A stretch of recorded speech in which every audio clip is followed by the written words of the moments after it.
Perfecto, bienvenidos una vez más a Revolution at Home y como veis, a lo largo de estos días estuvimos con numerosas invitadas y entre ellas acabamos de tener a Zara, pero ahora mismo tenemos a alguien muy especial con nosotros desde Madrid.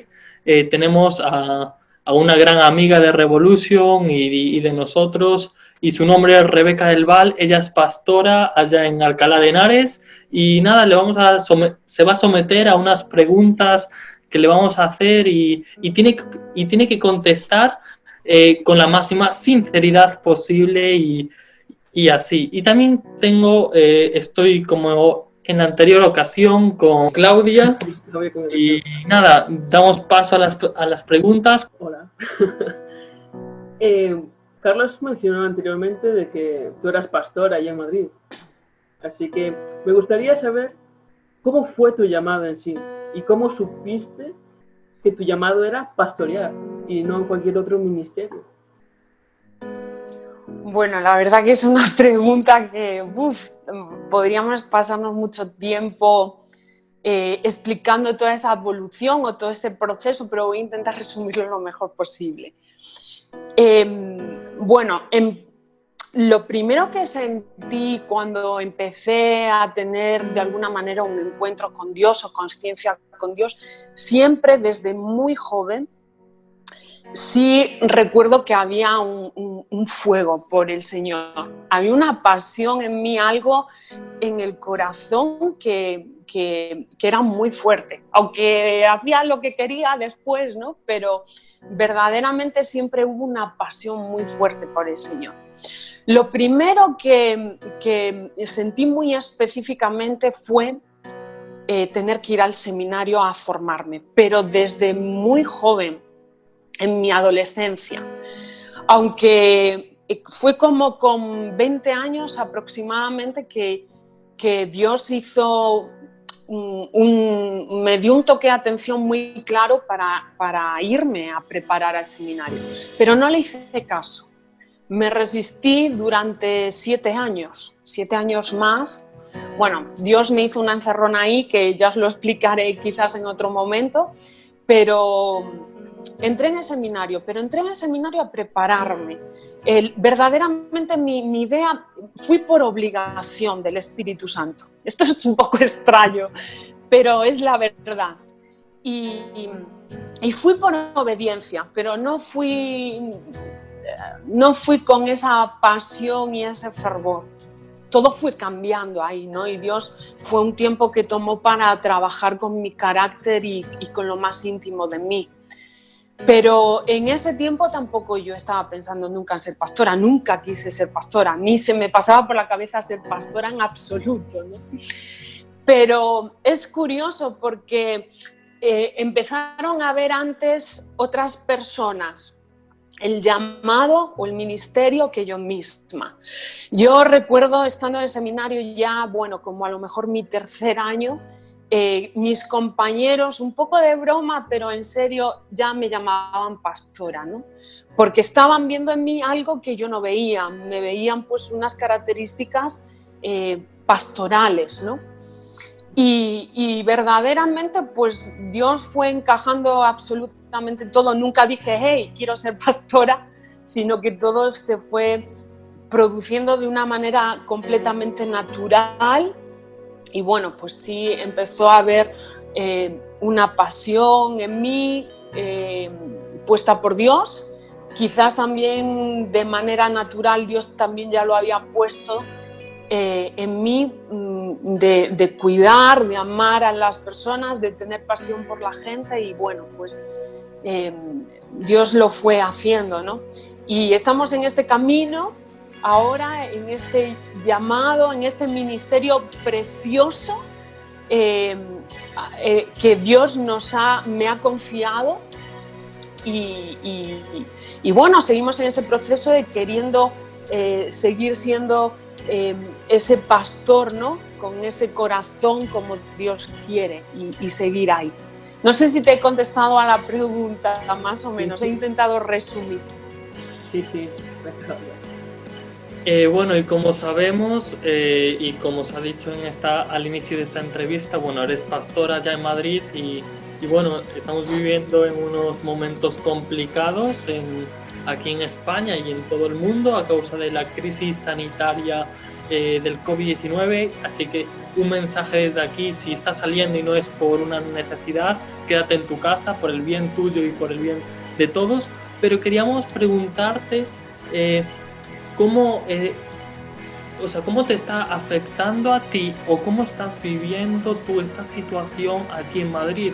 Porque sabiendo que es una de las comunidades, por no decir la primera comunidad autónoma que está más afectada. ¿Cómo te está afectando a ti, a tus seres queridos, a tu iglesia? Bueno, lo hablábamos antes fuera de cámaras, ¿no? Que estuvimos charlando un poco y pudimos hablar sobre esto. Bueno, personalmente estoy bien, gracias a Dios, pero creo que estoy bien porque estoy fortalecida en el Señor y buscando de Dios, ¿no? Porque si no, creo que humanamente sería difícil pasar este momento. Como os dije antes, yo llevo ya un confinamiento de 22 días. Empecé antes que el estado de emergencia, es decir, de forma obligatoria para toda la nación. Empecé antes el confinamiento.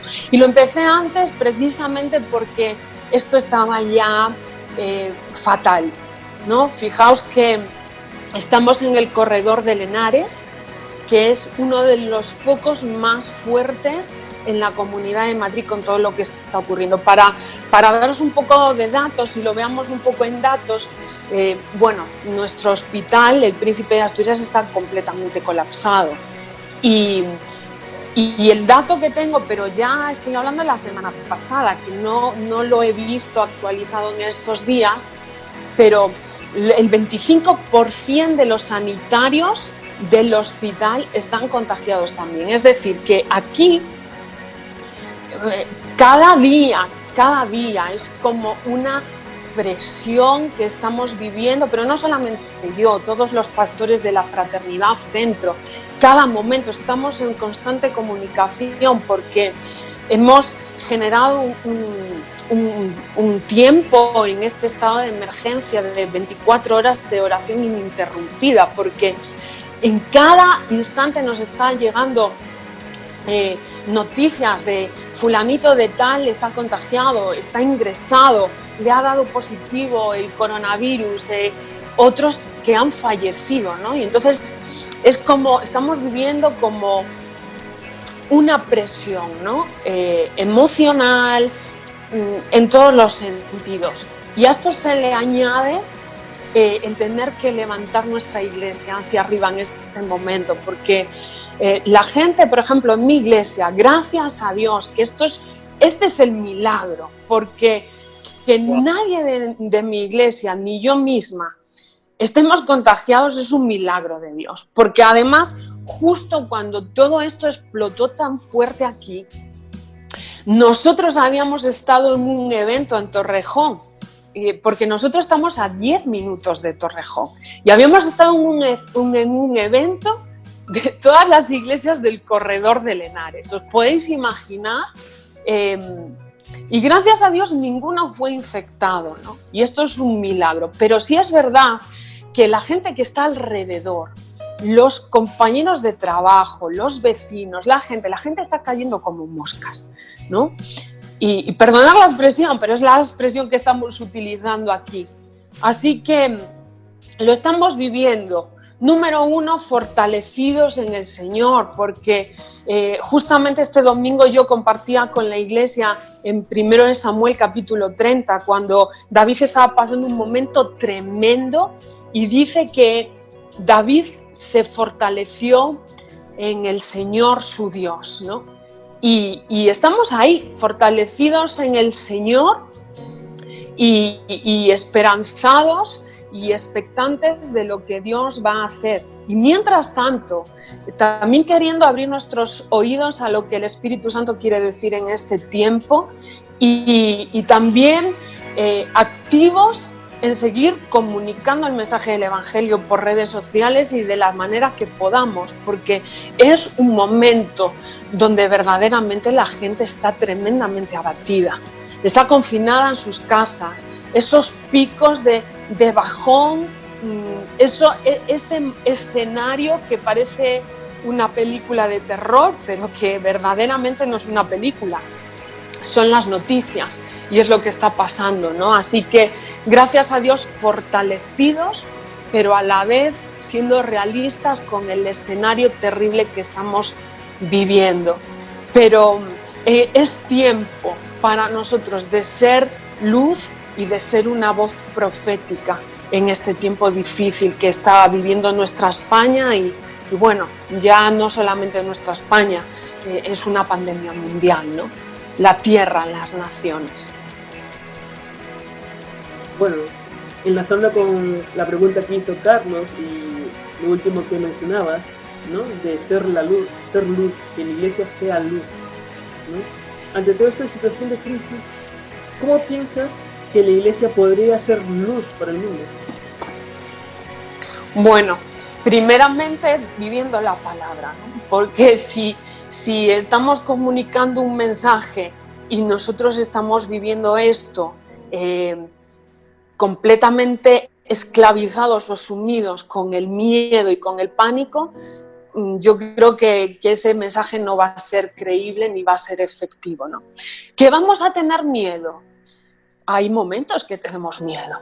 Como dice el Salmo, en el día que temo, en el día que tengo miedo, yo en ti confío. Porque hay momentos que vamos a tener miedo y hay momentos que vamos a llorar. Yo ya he llorado por todo lo que está pasando. Pastores amigos me han llamado llorando y hemos llorado juntos porque gente en sus iglesias ha fallecido por el coronavirus. Pero por eso debemos vivir la palabra. Y cuando vivimos la palabra, entonces nosotros experimentamos que ya es que estamos en un momento que ya no vale la teoría. Ya no vale la teoría. Necesitamos vivir el Evangelio. Y es el Evangelio el que va a traer verdaderamente la palabra de Dios y el mirar hacia Cristo y levantar nuestra mirada a la fe y ver las cosas, no las cosas que se ven, sino las que no se ven, como dice 2 Corintios capítulo 4.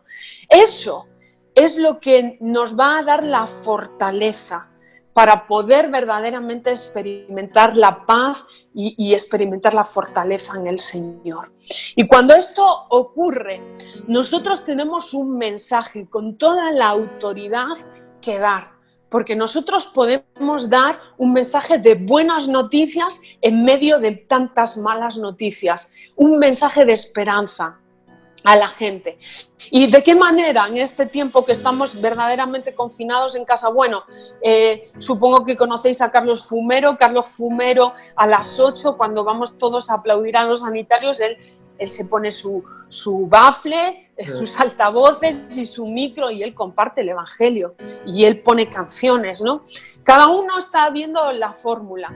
Personalmente mi fórmula está siendo más las redes sociales y el WhatsApp de forma personal con gente que hacía tiempo que quizás no hablábamos, pero que en este tiempo estamos hablando, ¿no? Y ahí también el poder estar al lado de la gente con un mensaje de esperanza, pero no desde una utopía, sino desde una vivencia, no desde de ser superhéroes, porque no lo somos. Somos personas que también lloramos y somos vulnerables y también tenemos miedo y también todo esto nos genera tristeza, ¿no? Pero desde esa posición de vulnerabilidad y de llorar, creo que somos más efectivos dando un mensaje de esperanza, ¿no? Porque verdaderamente nuestra fortaleza está en el Señor. Y bueno, ya para acabar con esta entrevista, me gustaría preguntarte si al acabar esta crisis sanitaria mundial, que para las personas que nos están viendo,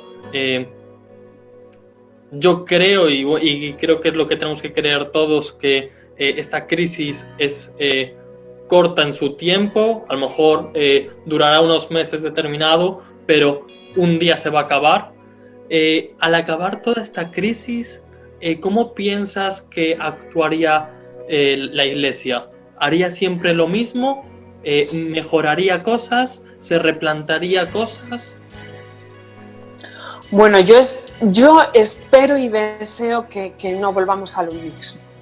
Yo creo que está habiendo un parón que Dios ha permitido, rompiendo todas las agendas mundiales y rompiendo nuestras propias agendas eclesiales. Y yo creo que Dios está queriendo decir algo, ¿no? Y yo creo que es el momento de ya no argumentar. He estado viendo en algunos momentos por las redes sociales pues muchos mensajes de perdonar que soy muy sincera y que lo diga así tan sí, claramente, ¿no? Pero de teología barata, ¿no? Porque no se conoce la Escritura. Pero yo creo que no es tiempo ni de argumentar ni de decir nada. Yo creo que es tiempo para el pueblo de Dios y la Iglesia de humillarse. De humillarse, de reconocer pues verdaderamente que no podemos hacer nada, de, como dice la palabra del Señor, ¿no? En 2 de Crónicas, capítulo 7, versículo 14, de convertir nuestro corazón al Señor, de convertirnos, de dejar nuestros malos caminos, de humillarnos, de buscar su rostro, y ahí pues será sana nuestra tierra, ¿no? Pero por eso espero que, yo hablo de mí misma, yo no me gustaría volver a ser la misma persona, ¿no? Que todo esto nos haga crecer y aprender, y como Iglesia también. No podemos volver a lo mismo. Mira, hablando con gente y escuchando reflexiones de algunos compañeros del ministerio, ¿no? Diciendo, bueno, pues hemos gastado tanta inversión en luces, en equipos de sonido, en la plataforma, para que no valga de nada ahora porque tienes el local cerrado. Lo que tiene poder y valor es la palabra de Dios. Volvemos al mensaje, volvemos a los orígenes, a lo primero, ¿no? Entonces yo espero que sea un tiempo donde verdaderamente yo, la primera, podamos abrir los oídos a lo que Dios quiere decir, y que cambiemos, que verdaderamente seamos cristocéntricos en todas las cosas que hacemos, y que Dios nos dirija también y nos dé sabiduría en este tiempo, y cuando pase toda esta crisis, que esperemos que sea pronto, en el nombre de Jesús, que verdaderamente haya cambios personales, individuales y también como Iglesia. Y bueno, ya para acabar, ¿no? Unas últimas preguntas. Hace un rato Carlos y yo estábamos hablando sobre un tema del día de hoy y queríamos saber tu opinión. Queríamos saber qué es para ti vivir la verdad en Cristo. ¿Qué es vivir la verdad en Cristo? Bueno, un poco creo que lo contesté antes, ¿no? De alguna manera. Vivir la verdad en Cristo es que vivimos la palabra, ¿no? Vivimos la palabra, la obedecemos, la experimentamos. Y eso marca toda la diferencia.